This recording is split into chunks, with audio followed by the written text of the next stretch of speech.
नमस्कार दोस्तों, आप देख रहे हैं डाक गले यूट्यूब चैनल। आज की कहानी में आगे बढ़ने से पहले खौफनाक और डरावनी कहानियाँ सुनने के लिए चैनल को अभी सब्सक्राइब करें।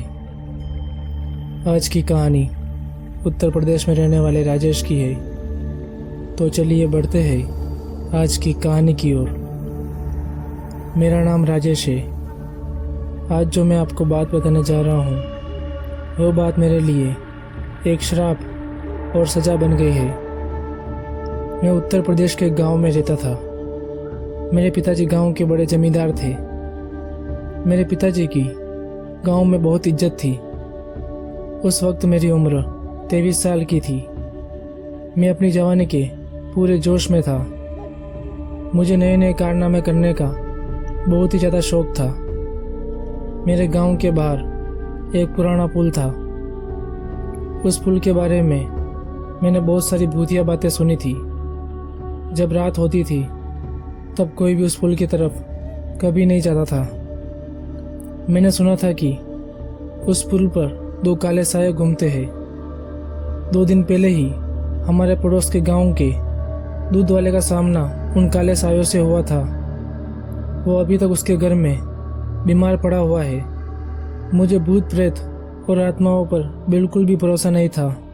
तो मैंने एक बार सोचा कि क्यों न रात को उस पुल पर जाकर देखा जाए कि आखिर क्या बात है। उस रात मैं खाना खाने के बाद जल्दी ही सोने चला गया था। हालांकि मैं सोने का नाटक कर रहा था और मैं अपने घर वालों का सोने का इंतज़ार कर रहा था। रात के तकरीबन 1 बजे मैं उठा और देखा तो सब लोग गहरी नींद में सो रहे थे। मैंने अपने कदम धीरे धीरे घर के बाहर रखे और उस पुल की तरफ बढ़ने लगा। गांव के कच्चे सुनसान रास्तों पर मैं अकेला ही जेब में हाथ डालकर चले जा रहा था और साथ ही मैं गाने भी गुनगुना रहा था। चलते चलते अब मैं पुल पर पहुंच गया था। दिसंबर का महीना होने की वजह से वहाँ पर बहुत ही ज़्यादा ठंड थी और कोहरा भी इतना था कि सामने का कुछ भी साफ दिखाई नहीं दे रहा था। मैं पुल के बीचों बीच गया और एक पत्थर पर बैठ गया और उन दोनों काले सायों का इंतजार करने लगा। हालांकि मुझे पता था कि भूत प्रेत कुछ भी नहीं होते हैं। मैं पत्थर पर बैठे बैठे गाने गा रहा था। मुझे वहाँ पर बैठे हुए तकरीबन 1 घंटा बीत चुका था।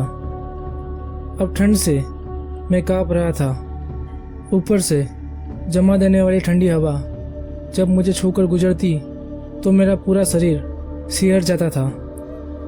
मैंने सोचा कि यहाँ पर भूत प्रेत के चक्कर में मैं जमकर कुल्फी बन जाऊंगा। मैं वहाँ से उठा और वापस घर जाने के लिए चलने लगा। मैंने अभी कुछ कदम बढ़ाए ही थे तभी मुझे महसूस हुआ कि कोई मेरे पीछे पीछे चल रहा है। लेकिन मैंने जब पीछे देखा तो वहाँ पर कोई भी नहीं था। मुझे लगा कि यह सब मेरा वहम होगा। जब मैं वापस चलने लगा तो मुझे फिर से मेरे पीछे कदमों की आवाज़ सुनाई दी। अब मुझे पक्का यकीन था कि ज़रूर मेरे पीछे कोई है। मैं एक झटके से पीछे मुड़ा तो मुझे वहाँ पर एक काला साया नजर आया। वो साया बहुत ही लंबा और भयानक था। मेरी नज़र तो मानो उस पर टिक गई थी। मैं आंखें फाड़ फाड़ कर उसे ही देखे जा रहा था। अचानक मैं होश में आया और वहाँ से भागने लगा। वो साया भी मेरे पीछे पीछे भाग रहा था। तभी मेरी ठोकर किसी चीज़ से लगी और मैं धड़ाम से नीचे गिर गया। मैं इतनी ज़ोर से गिरा कि मेरे हाथ पैर छिल गए थे। मैंने पीछे देखा तो अब वहाँ पर कोई भी नहीं था और मेरे पैर के नीचे भी ऐसा कुछ भी नहीं था जिससे मेरी ठोकर लगे और मैं नीचे गिर जाऊं। मैं उठा और पुल से जाने लगा। मुझे लगा कि अब उन सायों ने मेरा पीछा छोड़ दिया है, लेकिन ऐसा बिल्कुल भी नहीं था। तभी अचानक मुझे पुल के नीचे से किसी औरत के रोने की आवाज़ आने लगी।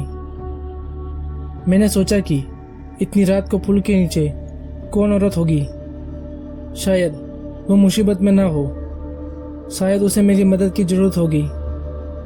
यही सोचकर मैं पुल के नीचे आ गया। वहाँ पर काफ़ी अंधेरा था, मुझे कुछ भी साफ साफ दिखाई नहीं दे रहा था। अब रोने की आवाज़ और भी तेज़ी से आ रही थी। मैंने आवाज़ लगाई कि कौन है, लेकिन वापस कोई भी जवाब नहीं आया। मैंने एक पत्थर उठाया और जहाँ से रोने की आवाज़ आ रही थी वहाँ पर जोर से फेंका। पत्थर फेंकते ही अंधेरे में से जोर जोर से एक औरत और एक आदमी के हंसने की आवाज़ आने लगी, और साथ ही मुझे अंधेरे में से 4 बड़ी बड़ी आंखें चमकती दिखी। मैं समझ गया था कि ये इंसान नहीं, ये सच में वही काले साए हैं जिनकी बातें मैंने गांव में सुनी थी। मैं मुड़ा और तेजी से भागने लगा। मेरे दिल की धड़कनें इतनी तेजी से चल रही थी कि मानो मेरा दिल सीने से बाहर निकल जाएगा। तभी किसी ने मेरा पैर पकड़ा और मैं नीचे गिर गया। कोई मेरे पैर को पकड़कर घसीटने लगा। मेरा पूरा शरीर घसीटने की वजह से छिल गया था। तभी दूसरे साये ने मेरे दोनों हाथ पकड़ लिए और मुझे जोर जोर से उछालने लगे। मैं तो पूरी तरह से अधमरा हो गया था। मैं सिर्फ अपनी दर्दनाक मौत का इंतजार कर रहा था। तभी अचानक मेरी नज़र दूर से आती हुई एक रोशनी पर पड़ी। वो रोशनी मेरे ही करीब आ रही थी। तभी मैं नीचे गिर गया और वो रोशनी मेरे पास आई तो मैंने देखा कि वो मेरे पिताजी और उनके साथ कुछ गांव वाले आए थे। मेरे पिताजी ने मुझे घर में नहीं देखा तो वो मुझे ढूंढते हुए सीधे यहीं पर आ गए।